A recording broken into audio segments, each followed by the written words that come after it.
Welcome to the Tenant Screening Podcast, a training course for landlords to understand how to effectively find great renters. Sponsored by VeteranLandlord.com.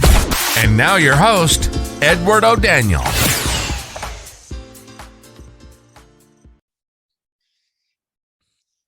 Hello, landlords, and welcome to another episode of the Tenant Screening Podcast. I am your host, Edward O'Daniel. Thank you so much for checking back and listening to us.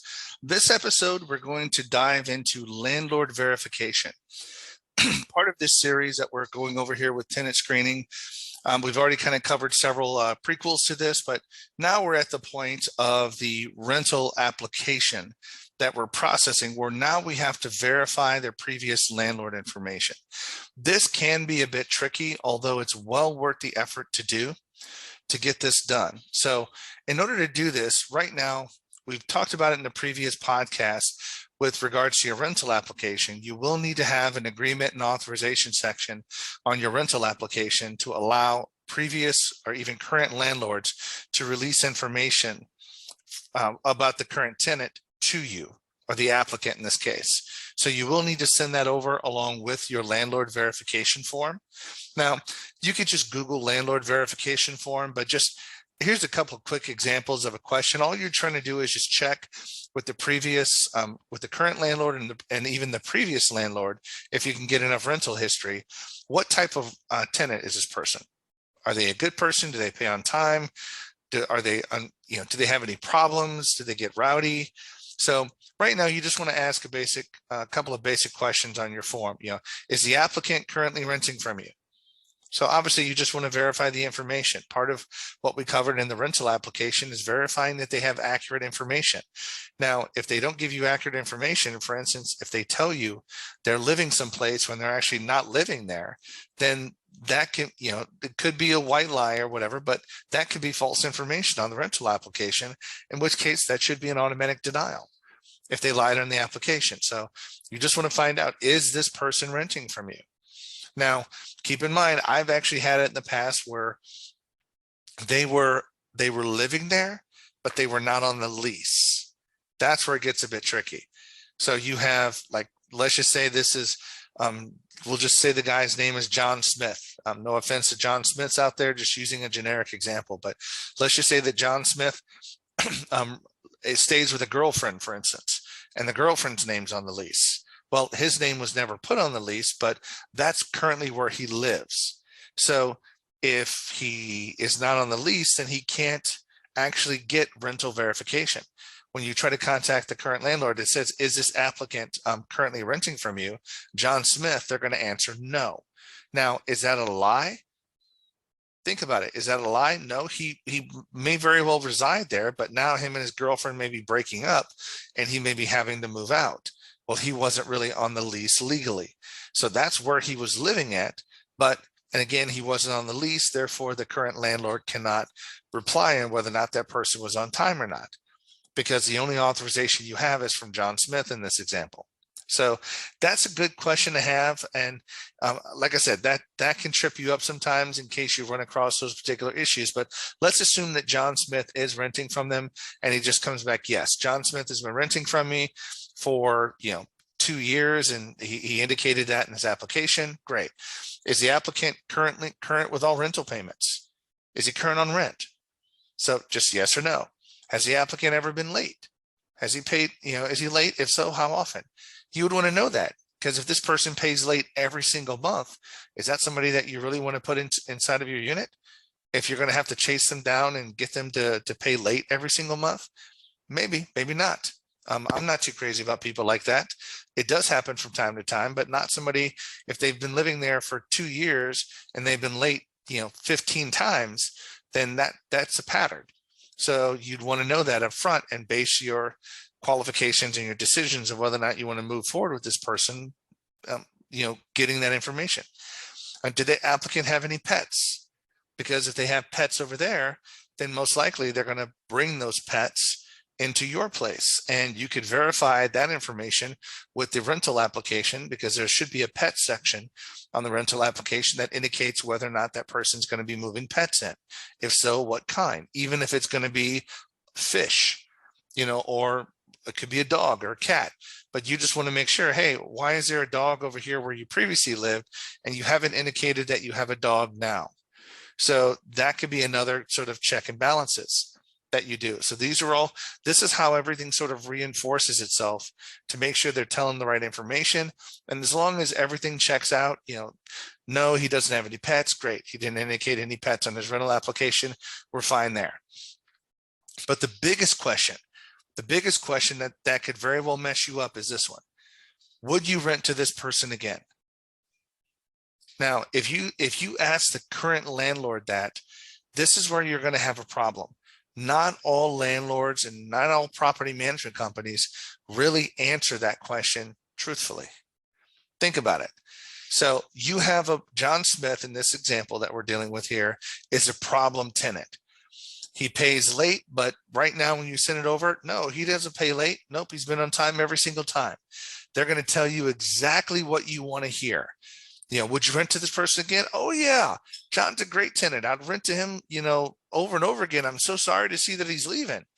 Make him sound really good. Why? Because John is a pain in their rear end, and now the landlord wants him gone and wants him to be a pain in your rear end. So there's nothing legally about that, if they tell you kind of a lie that you can go after and sue somebody. But I mean, it's just a matter of the current landlord may have other alternative methods to not tell you the truth, which is why I try to tell you to give as much rental history as possible.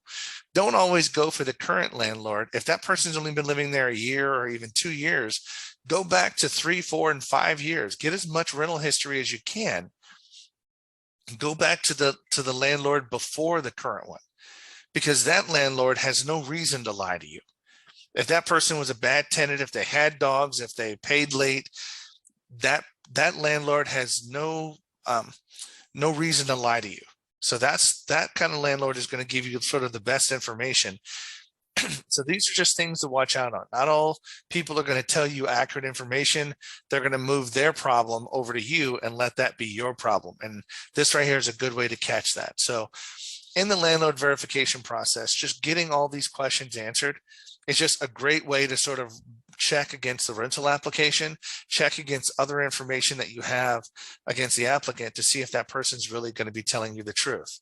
Now, one of the things that I want to sit back and tell you regarding landlord verification is, please don't always look at the landlord information. Most of the applications will give you like landlord's name, phone number, email address. Don't always take that as fact. Okay, sometimes applicants lie. They do. They will lie to you. They will not tell you that they're not going to give you the name to their landlord because, they could very well currently being evicted and they don't want to tell you, hoping that you don't run an eviction check and that everything is going to skate through. People do that. So they might give you the name of their buddy or give you the name of somebody that's going to lie for them. So one of the things to protect yourself is I want to make sure that you as a landlord know how to look up property ownership in your area. So there should be a part of the public record somewhere on the website so you can look up, put in a property address, and it should tell you who the owner of record is and even where the mailing address for that person is. For instance, where the tax bills go every year. So sometimes it's the house, but if it's a rental property, most of the time the tax bills get sent somewhere else.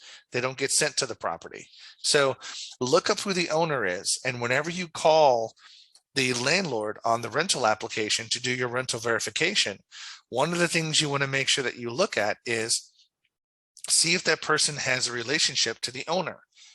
Now, one way you can do this is to actually check the email address. And I know this sounds weird. Follow me on this.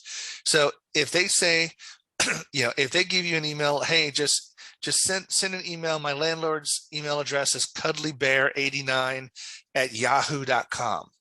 Well, that's not really a great domain name. Anybody can have that. But let's just say if the domain was, tom@abcproperties.com, well, the domain name of that email address pretty much would represent it's going to be more of a professional company. So if that's the case, you can look at the domain name and go to abcproperties.com domain and actually look them up. See, do they have a website?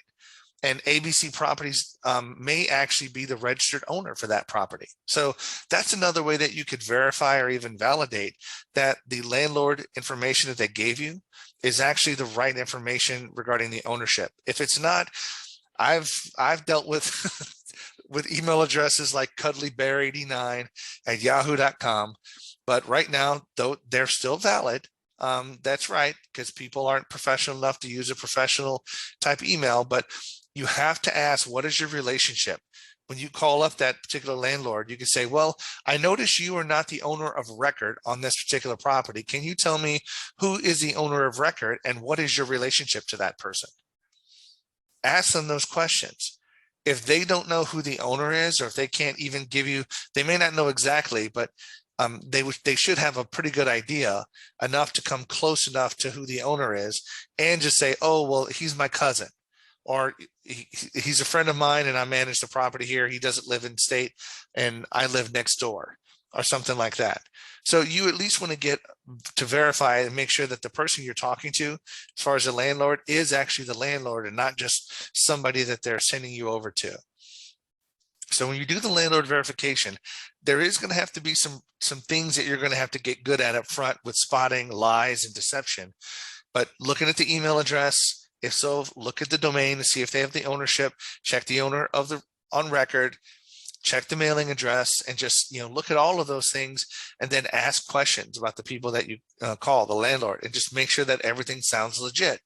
And if you call the landlord and they have no clue and they go, I don't know who you're talking about, I'm the owner of the property, well, then you have a problem. Then that's where you're like, well, you're not the owner on record. And if you don't know who the owner on record is, then something's going on here. Something's fishy, and this is enough to throw up a red flag to say, no, thank you. I think I'm going to pass on this one because somebody's trying to get one by me. Now, I could tell you this, when you're doing processing applications, running landlord verifications, there will be more than one red flag on stuff, and you'll just kind of get a gut feeling like, no, this doesn't quite feel right. These like puzzle pieces, like the pieces aren't connecting well enough. You're having to force them and push them. No, they should just snap together, and all the information should fit together nice and easily and be cohesive. So hope that's helpful for you here. If you do need a landlord verification sheet, please make sure that you can go to veteranlandlord.com. It's in the document library folder on there that you can download and get it. But just thank you so much for hopping on this episode, and please listen to the other episodes we have. Have a great day. Thank you for listening to the Tenant Screening Podcast. To get your free copy of the Tenant Screening Handbook, visit us at veteranlandlord.com and create your free account. If you find this material valuable, we'd appreciate it if you can share this podcast with others and leave us a great review.